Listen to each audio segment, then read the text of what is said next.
பெரிய கெத்தா என்னது பணம் என்ன பெரிய பணம், நான் தான் எல்லாமே பார்த்தாச்சு அப்படின்னு. நீங்க அந்த பணத்தை எப்படி பாத்தீங்க? உங்களோட ரசிகன்ட்ட ஒவ்வொரு ரசிகனையும் சுரண்டுன பணம் அது. 100 ரூபாய் டிக்கெட் 500 ரூபாய் 1000 ரூபாய் வித்து ரசிகனை சுரண்டுன அயோக்கியர் விஜய். நீங்களாம் அதை பத்தி பேசவே கூடாது.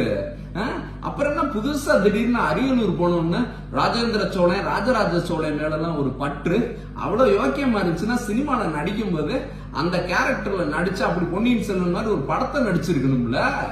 அதை விட்டுட்டு எப்ப பார்த்தாலும் குடிச்சிட்டு பொம்பளை பிள்ளைங்களை கேலி பண்றது மாதிரி நடிச்சுட்டு நாகராஜ சோழன் அமாவாசை மாதிரி ஒரு ஆளு விஜய் நீங்க. அதனால ராஜேந்திர சோழன் ராஜராஜ சோழனுக்குலாம் ட்ரை பண்ணாதீங்க சரியா? அதெல்லாம் பிசு பிசுத்து போச்சு. அதனால நெக்ஸ்ட் மீட்டிங் அடுத்த சனிக்கிழமை வரும்பாரு. அப்பனாலும் அந்த அல்லக்கைங்க இருக்காங்க கூட அவங்க முதல்ல படிச்சுட்டு உனக்கு இந்த அறிக்கையெல்லாம் எழுதி கொடுக்க சொல்லி அடுத்த கூட்டத்திலேயாவது ஒழுங்கான அறிக்கையை படிங்க விஜய்.